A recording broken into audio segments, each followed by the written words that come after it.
दोस्तों, आज हम कलयुग की 5 सच्चाइयाँ जानते हैं। महाभारत के समय की बात है। पांचों पांडवों ने श्री कृष्ण से कलयुग के बारे में पूछा कि कलयुग में मनुष्य कैसा होगा और उसके विचार कैसे होंगे और उसे मोक्ष कैसे प्राप्त होगा।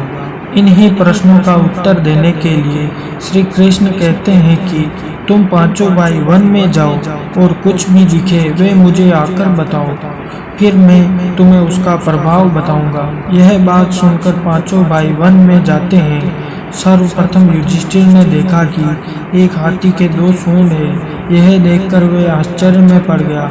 फिर अर्जुन दूसरी तरफ गया और उसने देखा कि कोई पक्षी है और उसके पंखों पर वैद्य की रुचि लिखी हुई है, लेकिन वह पक्षी मुर्दे का मांस खा रहा है। यह भी एक आश्चर्य था। भीम ने तीसरा आश्चर्य यह देखा कि एक गाय ने बछड़े को जन्म दिया है और फिर वह बछड़े को इतना चाटती है कि बछड़ा लहूलुहान हो जाता है। सहदेव ने चौथा आश्चर्य देखा कि 6-7 कुएं हैं और आसपास के कुओं में पानी है, किंतु बीच का कुआं बिल्कुल खाली है।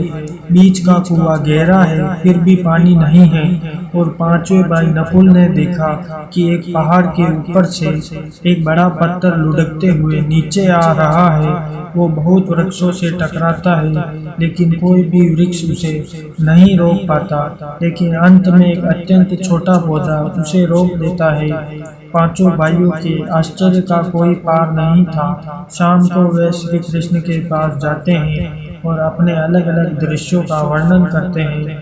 युधिष्ठिर कहता है, जब मैंने 2 सूंड वाला हाथी देखा तो मेरे आश्चर्य का कोई पार न रहा। तब श्री कृष्ण कहते हैं कि कलयुग में ऐसे लोगों का ही राज होगा जो दोनों तरफ से शोषण करेंगे और वो बोलेंगे कुछ और करेंगे कुछ और। फिर अर्जुन कहते हैं कि मैंने भी आश्चर्य से देखा कि पक्षी के पंखों पर वेद लिखा हुआ है और वे पक्षी मुर्दे का मांस खा रहा है।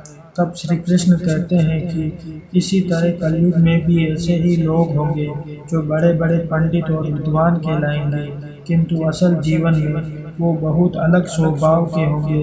वे लोगों को मूर्ख बनाकर खुद उनका शोषण करेंगे।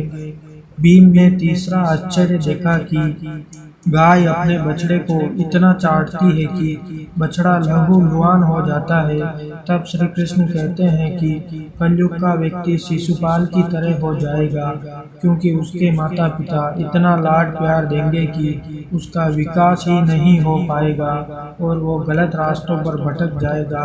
अगर किसी का बेटा साधु बनने जाएगा तो हजारों लोग दर्शन करेंगे, किंतु अपना खुद का बेटा साधु बनने की कोशिश करेगा तो पूरा परिवार रोएगा और कहेगा कि अब मेरे बेटे का क्या होगा। इतनी सारी ममता और प्यार होगा कि उसे मोह माया में परिवार में ही बांधकर रखेंगे, जिससे उसका जीवन यहीं खत्म हो जाएगा। सहदेव ने चौथा आश्चर्य यह देखा कि एक जगह 6-7 बड़े कुओं के बीच एक कुआं बिल्कुल खाली है। इस पर श्री कृष्ण कहते हैं कि कलयुग में धनी लोग शादी विवाह व उत्सवों में लाखों रुपए खर्च कर देंगे, किंतु किसी भूखे को खाना नहीं खिलाएंगे और शराब मौज मस्ती और फैशन में पैसे उड़ाएंगे, लेकिन किसी गरीब की मदद नहीं करेंगे। पांचवा आश्चर्य यह था कि एक बड़ा पत्थर पहाड़ से लुढ़कता हुआ आता है और कई बड़े पेड़ों से टकराने पर भी नहीं रुकता, किंतु अंत में एक छोटा सा पौधा उसे रोक लेता है। इस पर श्री कृष्ण कहते हैं कि कलयुग में मानव का मन नीचे गिरेगा, उसका जीवन पतित होगा। यह पतित जीवन धन की शिलाओं से नहीं रुकेगा, न ही सत्ता के वृक्ष से रुकेगा, किंतु हरि नाम के एक छोटे से पौधे से रुकेगा। तो यह थी वे 5 कड़वी सच्चाइयाँ जो भगवान श्री कृष्ण ने महाभारत काल में पांडवों को बताई थी। मैं उम्मीद करता हूँ कि आपको वीडियो अच्छा लगा होगा, तो प्लीज़ दोस्तों चैनल को सब्सक्राइब जरूर करें। आपका बहुत बहुत धन्यवाद।